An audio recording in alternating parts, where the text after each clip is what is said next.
So the game has just ended and it is Manchester City 2, Newcastle United 1.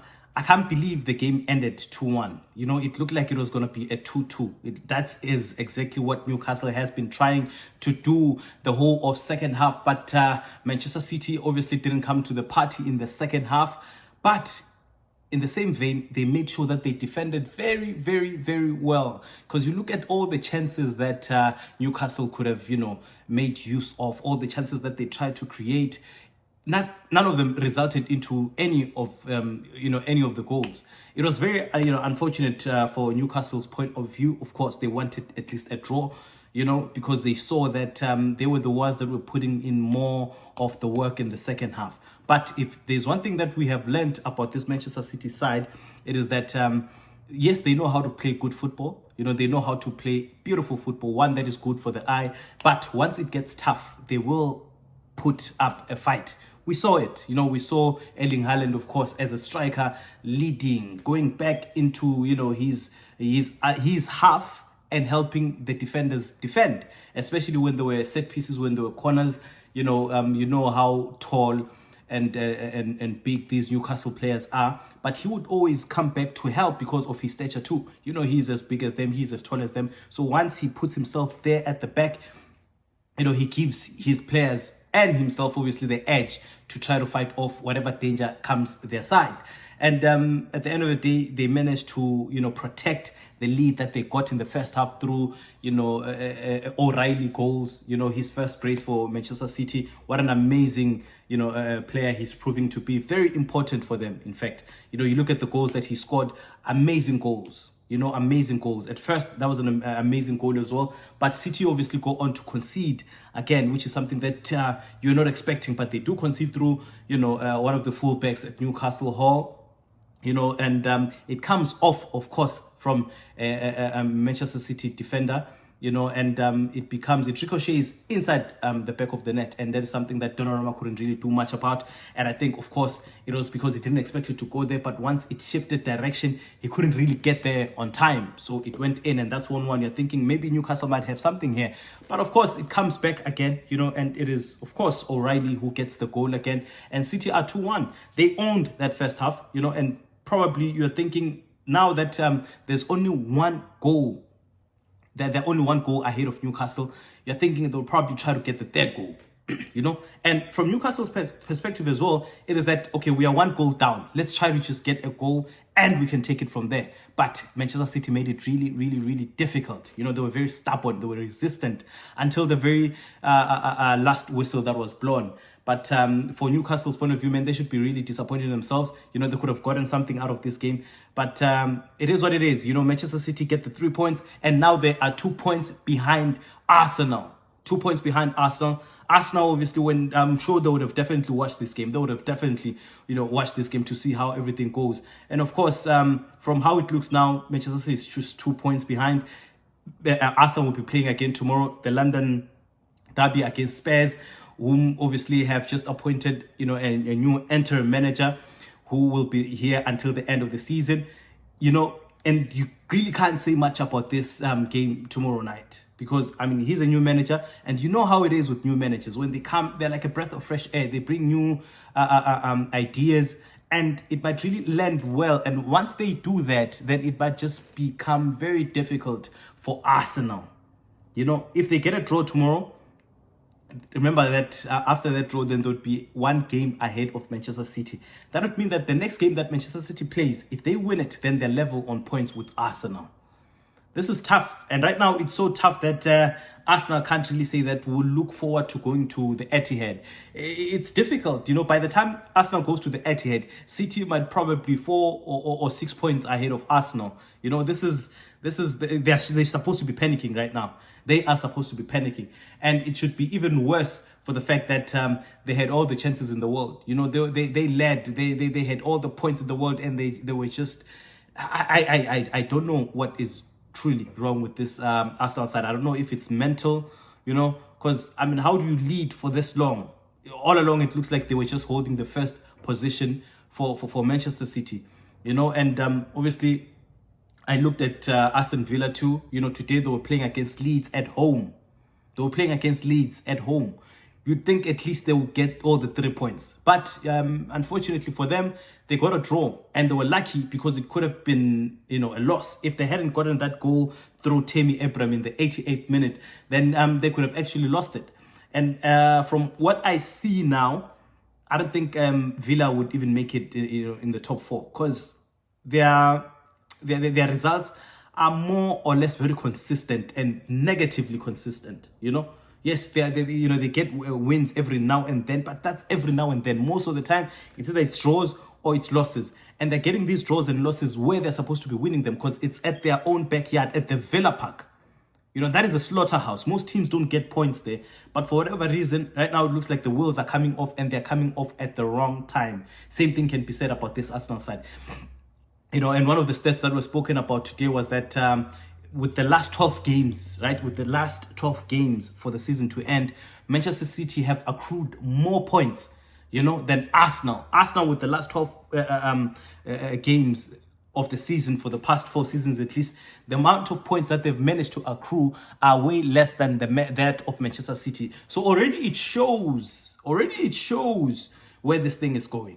Already it shows where the Premier League is going. And it's unfortunate, it's unfortunate that Liverpool too hadn't really, been okay. But you look at where they are, and you think, had they been able to be at least as close to, these sides like Manchester City as well as Arsenal, maybe it would be our turn to also, get it or nick it before the season ends. But well, unfortunately for us, we just had a lot going on, so we unfortunately couldn't be as close to Arsenal as we had hoped. And it would look like it will go to Manchester City. And like I said in my previous video, I'd said that I feel like if Pep Guardiola was to win the league this season, he's definitely leaving. He's definitely leaving. And I'd have wanted him to stay a little longer. I would have wanted him to stay a little longer. And if that was to be possible, Arsenal needed to win the league. And I think it would have been the first time he has went 2 seasons without winning a league. It would have been the first time he would have went 2 seasons without winning the league. But from how things are unraveling right now, it looks like he has a chance. And you could see how important it was for this Manchester City side when the final whistle was blown. You saw how they celebrated. You saw how exhausted they were.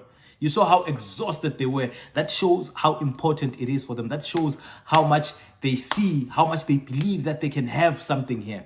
And I'm a neutral. Of course, I'm a Liverpool fan. Watching that, I understood just how important it was, right? And I would like to imagine that if Arsenal were watching that game until the very last minute, if they watched it until the final whistle was blown, they're shitting their pants. I'm telling you, they're shitting their pants. And, well, it is problematic because tomorrow it's going to be tight. It's really, really going to be tight. And if they get a win tomorrow, then the dust might just settle, But unfortunately, there's Chelsea that's coming. Chelsea are coming back from 2 draws, 2 draws. They've just drawn today against, who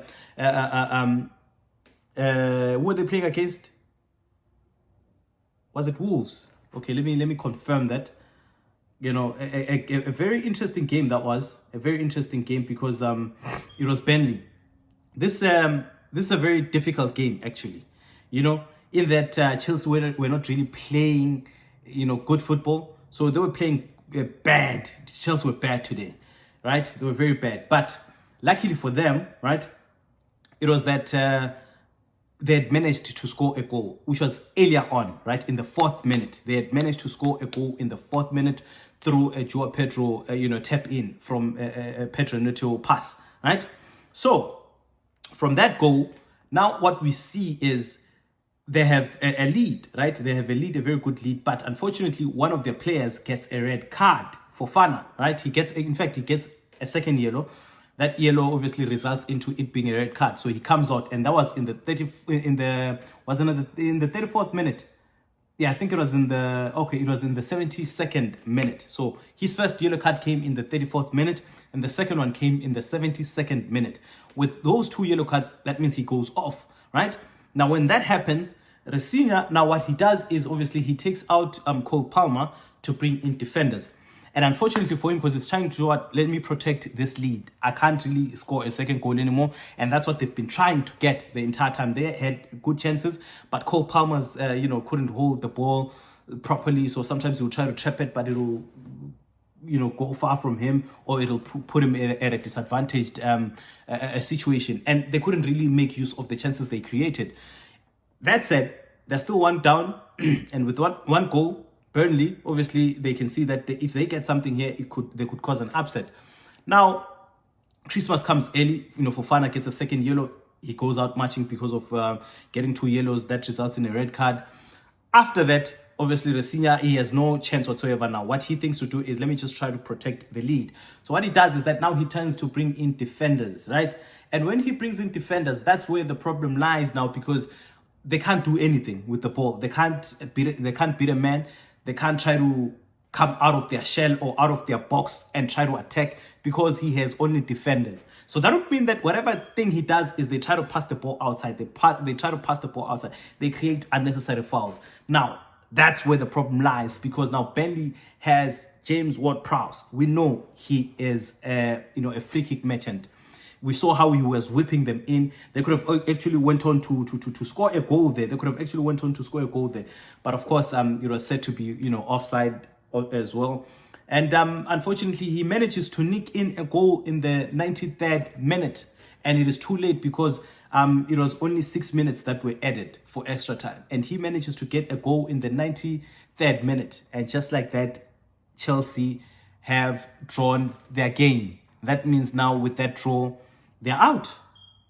That means with that draw, now they're out. Now they've only managed to have 1 point. They had 44. Now they're 45, right? Same amount of points with Manchester United. Manchester United, again, will be playing on Monday Night Football against Everton. They'll be going to the Hale Dickinson Stadium. It's going to be a blast as well. And so that would mean that Liverpool has to make sure that they win. They lost at home against this Nottingham Forest side. So tomorrow they definitely need to make sure they get nothing but a win. There's no way we are wasting that game into a draw. We need to win, because if we win that game, then we have 45 points. That would mean that we share the same points with Chelsea and United until they play on Monday. So we have a chance here. We have a chance to nick it and at least be in the top 4 and make sure that we are in the Champions League come end of season. We're having a terrible season. We are having a terrible season. The only thing that will help is if we are in the Champions League next season. And if we manage to get that, that would mean that we have to look at other things now, like the FA Cups and the Champions League as well, because we still have a chance there.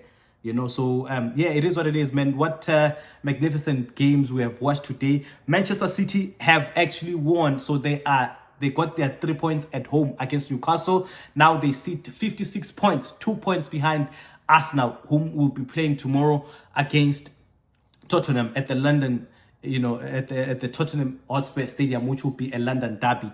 If Arsenal gets a draw tomorrow, if they get a loss tomorrow, then it is tough. But if they get a win, then they get, it gets a little better for them. The pressure subsidizes a little bit. You know what I mean? So thank you guys for watching until this far. Please don't forget to like and subscribe, and also share in your comments on today's game. What did you think of it? Do you think City will go through all the way? What judging on today's game, what do you think of this City side? Do you think they'll go all the way, or do you think it's still in Arsenal's hands?